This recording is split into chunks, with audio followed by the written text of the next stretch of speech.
जय हिंद दोस्तों, लक्ष्यता एजुकेशन में आपका स्वागत है। आज की हमारी वर्ल्ड ज्योग्राफी की क्लास नंबर 9 है।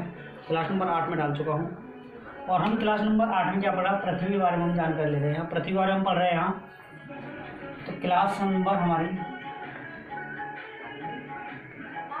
क्लास नंबर 9 है। NCERT base according, NCERT base 6 to 12 जो एनसीईआरटी उसी के अकॉर्डिंग में पढ़ा रहे हैं यहाँ। तो क्लास नंबर 9 हम पढ़ कर हम पृथ्वी के बारे में पढ़ रहे हैं।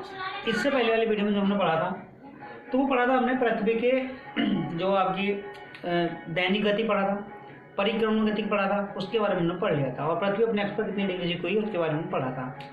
आज हम जानेंगे अक्षांश एवं देशांतर रेखा के बारे में। आज का जो हमारा टॉपिक रहेगा वो रहेगा अक्षांश और देशांतर रेखाओं के बारे में रहेगा। अक्षांश एवं देशांतर रेखा आज का टॉपिक का नाम है हमारे अक्षांश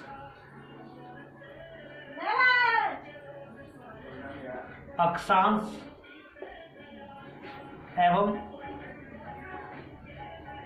देशांतर रेखा, ये रहेगा टॉपिक। अक्षांश एवं देशांतर रेखा हमारा टॉपिक रहेगा आज का।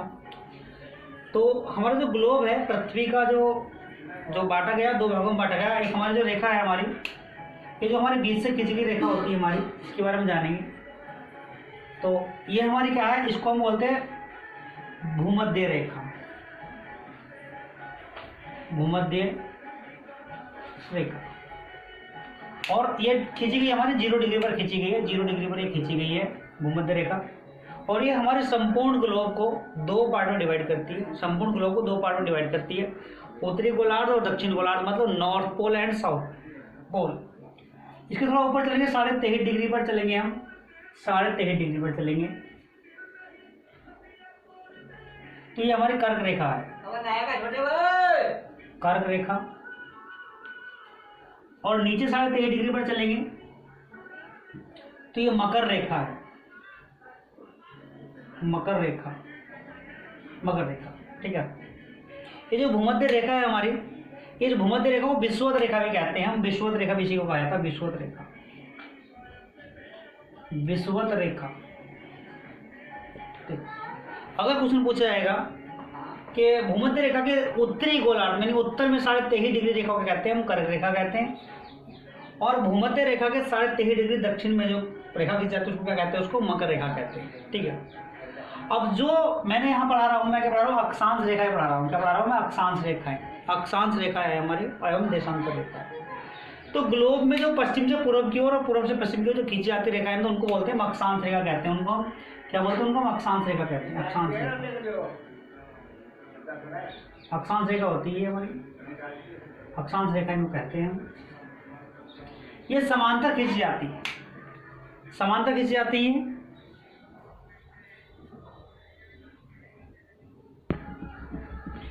तो ये जो रेखा खींची जाती है हमारी पूर्व से पश्चिम की ओर, ये अक्षांश रेखा होती है हमारी। ये पूर्व से पश्चिम की ओर खींची जाती है, पश्चिम से पूर्व की ओर खींची जाती है। और प्रत्येक रेखा के जो बीच की दूरी होती है वो समांतर होती है। प्रत्येक रेखा के बीच की दूरी समांतर होती है। कैसी होती है, समांतर, समांतर। प्रत्येक रेखा के बीच की दूरी कैसी होती है हमारी, समांतर होती है। यानी कि 1-1 डिग्री पर खींची जाती है, 1-1 डिग्री पर खींची जाती है। तो 1 डिग्री बराबर जो हमारा यहाँ बताया गया है, इसकी दूरी बताई गई 111 किलोमीटर की होती है। कितनी होती है, 111 किलोमीटर। मतलब क्या है, प्रत्येक जो है 1-1 डिग्री पर खींची जाती है। तो 1-1 डिग्री का मतलब क्या होता है कि बीच की दूरी जो रहती है समांतर जो रहती है, कैसी इनकी दूरी कितनी होती है, 111 किलोमीटर होती है। 111 किलोमीटर होती है इसके बीच की दूरी। जो हमारी अक्षांश रेखा होगी, अक्षांश रेखा होंगी कैसे, हमारी अक्षांश रेखा समांतर होंगी। और इनके बीच की दूरी कितनी रहेगी, 111 किलोमीटर। मतलब ये 1-1 डिग्री पर खींची जाती हैं। और प्रत्येक डिग्री के बीच की दूरी कितनी होगी, 111 किलोमीटर होगी। और बीच की रेखा होती है कैसे, इनके समांतर होती है। ये कैसे खींची जाती है, पश्चिम से पूर्व की ओर खींची जाती है। सारी काल्पनिक रेखाएं होती है हमारी। कैसी होती है, काल्पनिक रेखाएं होती है हमारी। अब बात करें देशांतर रेखा की। देशांतर रेखा जो हमारी है, देशांतर रेखा ध्रुवों से ध्रुवों की ओर खींची जाती है। कहाँ से, ध्रुवों से ध्रुवों की ओर खींची जाती है। जैसा मान लीजिए हमारा उत्तरी ध्रुव है, हमारा दक्षिण ध्रुव है, तो ये पोल से पोल तक मिलाने वाली रेखा होती है। ध्रुवों से ध्रुवों में खींची जाने वाली रेखा होती है। ध्रुवों से ध्रुवों में खींची जाने वाली रेखा को क्या कहेंगे हम, ध्रुवों से ध्रुवों में खींची जाने वाली रेखा को क्या कहेंगे हम, इनको कहेंगे हम देशांतर रेखा। क्या कहेंगे, देशांतर रेखा कहेंगे इनको हम, देशांतर रेखा। ठीक है, ये हमारी देशांतर रेखाएं होती है। देशांतर रेखाएं होती है, ये ध्रुवों से ध्रुवों में खींची जाती है, ध्रुवों से ध्रुवों में खींची जाती है।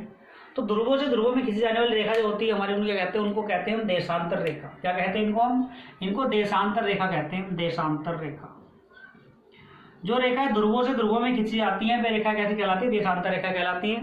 अब ध्रुवों में इनकी दूरी कम होती है, ध्रुवों में इनकी दूरी कम होती है, लेकिन भूमध्य रेखा पर इनकी दूरी ज्यादा होती है। तो इनकी दूरी एग्जैक्ट तो हम बता नहीं पाएंगे, लेकिन इनकी अधिकतम दूरी पूछेगा अगर वो, तो देशांतर रेखा के बीच की अधिकतम दूरी कितनी होती है हमारी? ये विषुवत रेखा पर होती है 111.32 किलोमीटर। ठीक है, 111.32 किलोमीटर होती है इसके भूमध्य रेखा के पास में किसकी? हमारी देशांतर रेखा की दूरी। ठीक है, ठीक है। हमारी हमने यहाँ क्या जाना? अक्षांश रेखा एवं देशांतर रेखा के बारे में यहाँ हमने जानकारी ली। और जो हमारी ये देशांतर रेखा होती है, देशांतर रेखा के बीच की दूरी को कहते हैं क्या? देशांतर रेखा के बीच की दूरी को हम क्या कहते हैं? गोरे कहते हैं। क्या कहते हैं हम इसको?